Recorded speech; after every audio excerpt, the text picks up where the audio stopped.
Zimbabwe 256 run দেখে সত্যিই হতবাক। ভারত আবারও নিজের ছন্দে ফিরে এসেছে।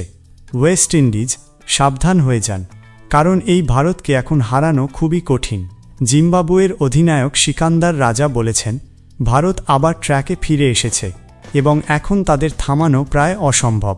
256 রান টি-20 বিশ্বকাপের ইতিহাসে ভারতের সর্বোচ্চ দলীয় সংগ্রহ।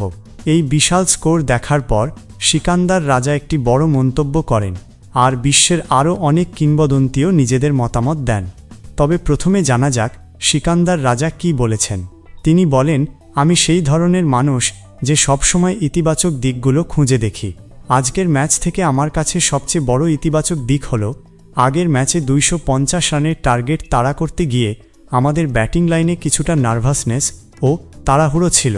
আমি সবসময় বলি, ম্যাচের প্রথম 6 ওভারে আপনি জিততে পারবেন না, কিন্তু বড় টার্গেট তাড়া করতে গেলে প্রথম 6 ওভারেই আপনি ম্যাচ হারতে পারেন। আজ আমার মনে হয়েছে আমরা প্রথম 6 ওভারে অনেক শান্ত ছিলাম। আমরা নিজেদের একটা সুযোগ দেওয়ার চেষ্টা করেছি। আগের ম্যাচের তুলনায় আজ ছেলেরা যেভাবে ব্যাটিং করেছে তা সত্যিই ইতিবাচক এবং হৃদয় ছোঁয়া। তবে বল হাতে আমরা আরও ভালো করতে পারতাম। আমার মনে হয় আমরা আমাদের ডিফেন্সিভ পরিকল্পনা আরও ভালোভাবে কার্যকর করতে পারতাম।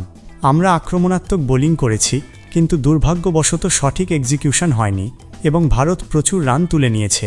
একবার যখন ট্রেন গতিতে চলে যায় তখন তাকে থামানো খুব কঠিন হয়ে পড়ে। সিকান্দার রাজার মতে ভারতের এই ট্রেন আবার লাইনে উঠে গেছে এবং এখন তাদের থামানো প্রায় অসম্ভব। 256 রান শুধু ভারতের টি-20 বিশ্বকাপ ইতিহাসের সর্বোচ্চ স্কোরই নয়, বরং পুরো বিশ্বকাপ ইতিহাসে দ্বিতীয় সর্বোচ্চ দলীয় সংগ্রহ। এই ম্যাচে ভারত 71 রানের বিশাল জয় পেয়েছে। তিনি বলেন, যদি আমরা আমাদের ডিফেন্সিভ পরিকল্পনা আরও ভালোভাবে প্রয়োগ করতে পারতাম তাহলে হয়তো তাদের 210 বা 220 রানের মধ্যে আটকে রাখা যেত, আর সেখান থেকে ম্যাচের ফল কী হতো বলা যায় না। নিজেদের পারফরম্যান্স নিয়ে তিনি বলেন, ব্যাটিং দিক থেকে কিছু ইতিবাচক দিক ছিল, কিন্তু বোলিং ও ফিল্ডিংয়ে আমরা আরও ভালো করতে পারতাম। আগের ম্যাচ আমাদের অনেক শিক্ষা দিয়েছে। বড় টার্গেট তাড়া করতে হলে কিভাবে এগোতে হয় তা আমরা শিখেছি। আমরা এখনও গড়ে ওঠার পথে আছি। দলে অনেক তরুণ ক্রিকেটার আছে যাদের বেশিরভাগই প্রথমবার বিশ্বকাপ খেলছে। ভারতের বিপক্ষে খেলাও অনেকের জন্য প্রথম অভিজ্ঞতা। আমি এটাকে অজুহাত হিসেবে ব্যবহার করতে চাই না, কিন্তু আগের ম্যাচ থেকে আমরা ব্যাটিংয়ের দিক থেকে অনেক শিক্ষা নিয়েছি এবং আজ সেটা প্রমাণ করার চেষ্টা করেছি। ছেলেরা দ্রুত উন্নতি করতে প্রস্তুত এবং আজকের ম্যাচেও তার প্রমাণ দিয়েছে। তবে তিনি স্পষ্ট ভাষায় বলেছেন, ভারত আবার ছন্দে ফিরেছে এবং এখন তাদের থামানো খুবই কঠিন। এদিকে ভারতের তারকা ব্যাটার সূর্যকুমার যাদব এই জয়ে পুরোপুরি সন্তুষ্ট নন। ম্যাচের পর তিনি বলেন, আমরা অতীতের সব কিছু পিছনে ফেলে দিতে চেয়েছিলাম। লিগ স্টেজে বা আহমেদাবাদের আগের ম্যাচে কি হয়েছে তা নিয়ে বেশি ভাবিনি। আমাদের ভিডিও অ্যানালিটিক্স টিম প্রত্যেক ব্যাটার ও বোলারের জন্য একটি প্রেজেন্টেশন তৈরি করেছিল, যেখানে দেখানো হয়েছিল গত বছর আমরা কি ভালো করেছিলাম। আমরা সেটি দেখেছি এবং খুব ইতিবাচক মনোভাব ও স্পষ্ট পরিকল্পনা নিয়ে মাঠে নেমেছে। টপ অর্ডার থেকে শুরু করে 7 নম্বর পর্যন্ত সবার অবদান ছিল। আমার মনে হয় আমাদের পারফরম্যান্সে খুব বেশি ঘাটতি ছিল না। সত্যি বলতে গেলে বল হাতে আমরা আরও একটু নিখুঁত হতে পারতাম। তবে শেষ পর্যন্ত জয় তো জয়, আর আমরা এই ধারাটা বজায় রাখতে চাই। যখন আমরা ওয়েস্ট ইন্ডিজ দলের বিপক্ষে খেলতে নামব তখন অবশ্যই আরও পরিশ্রম করব। আমি জিম্বাবুয়ের ব্যাটসম্যানদের কৃতিত্ব কেড়ে নিতে চাই না। আমার মনে হয়েছে তারা সত্যিই খুব ভালো ব্যাটিং করেছে। হ্যাঁ, উইকেট ভালো ছিল, কিন্তু যেভাবে তারা ইনিংস গুছিয়েছে, পাওয়ার প্লেতে সময় নিয়েছে এবং পরে বুদ্ধিমত্তার সঙ্গে দ্রুত রান তুলেছে তা যথেষ্ট প্রশংসনীয়। কৃতিত্ব তাদেরও প্রাপ্য। বোলিংয়ের দিক থেকে নির্দিষ্ট কিছু মুহূর্তে আমরা আরও একটু বুদ্ধিমত্তার সঙ্গে অপশান ব্যবহার করতে পারতাম। এমন পরিস্থিতিতে আমাদের সিদ্ধান্তে সাহস দেখাতে হবে।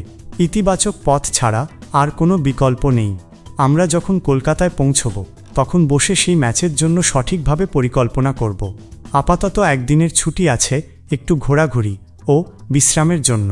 তবে পরিষ্কারভাবে সূর্যকুমার যাদব মনে করেন যে বোলিং বিভাগে আমরা আরও ভালো করতে পারতাম। অর্থাৎ তিনি বোলিং নিয়ে পুরোপুরি সন্তুষ্ট নন।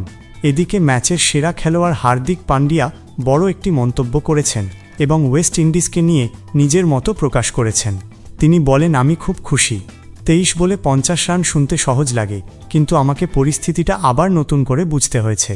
শুরুতে মনে হচ্ছিল আমি খুব জোরে মারার চেষ্টা করছি, পরে বুঝলাম আমি বল টাইম করতে পারি এবং স্বাভাবিক খেলায় শট খেলতে পারি। আমার জন্য এটা ছন্দে ফেরার একটি ভালো ম্যাচ ছিল, কারণ কিছু ম্যাচে আমি যেটা করতে চেয়েছিলাম সেটা করতে পারিনি, তাই আমি বেশ সন্তুষ্ট।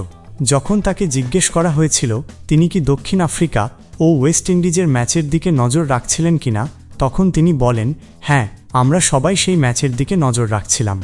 তবে শেষ পর্যন্ত বিষয়টা ভালো ক্রিকেট খেলা ও নিজের স্কিলের উপর বিশ্বাস রাখার, চাপ সামলানো এবং নিজের সেরাটা দেওয়াই আসল।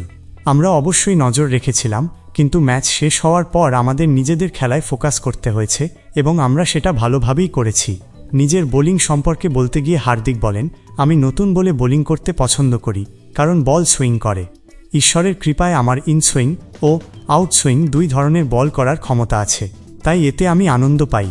এতে আমার উইকেট নেওয়ার সুযোগ বাড়ে এবং ব্যাটারদেরও চ্যালেঞ্জ জানায়। আমি সন্তুষ্ট, যদিও এখনও আমার আরও একটি ওভার বাকি আছে। এরই মাঝে ভারতীয় কিংবদন্তি সচিন টেন্ডুলকার একটি বড় টুইট করেছেন।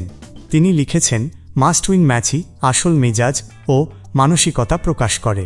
256 রান দেখিয়ে দিল টি-20 বিশ্বকাপে ভারতের সর্বোচ্চ স্কোর এবং পুরো ম্যাচ জুড়ে যে আক্রমণাত্মক মনোভাব দেখা গেছে সেটাই সবচেয়ে চোখে পড়ার মতো। দারুণ খেলেছ ভারত, এই ছন্দ পরের ম্যাচেও বজায় রাখো, যা ওয়েস্ট ইন্ডিজের বিরুদ্ধে। একই সঙ্গে তিনি জিম্বাবুয়েকেও অভিনন্দন জানিয়েছেন একটি চমৎকার টুর্নামেন্ট খেলার জন্য। অন্যদিকে শিখর ধাওয়ান লিখেছেন, ভারত দারুণভাবে কাজ সম্পন্ন করেছে। রেকর্ড গড়া ব্যাটিং প্রদর্শন। শুরুটা ছিল সঞ্জু স্যামসনের দুর্দান্ত ইনিংসে, এরপর অভিষেক শর্মা ও হার্দিক পান্ডিয়ার অর্ধশতক সঙ্গে অর্শদীপ সিংয়ের গতি ও নিখুঁত বোলিং দলকে এগিয়ে নিয়েছে। এটা ছিল শক্তিশালী প্রত্যুত্তর এবং ঐতিহাসিক ব্যাটিং প্রচেষ্টা। টি-20 বিশ্বকাপে দলের সর্বোচ্চ স্কোর এবং সর্বকালের দ্বিতীয় সর্বোচ্চ দলীয় সংগ্রহ। তিলক ভার্মার শেষের ঝড়ো রান বড় স্কোর নিশ্চিত করেছে। এখন বোলারদের পালা। আপনার কি মতামত অবশ্যই জানাবেন।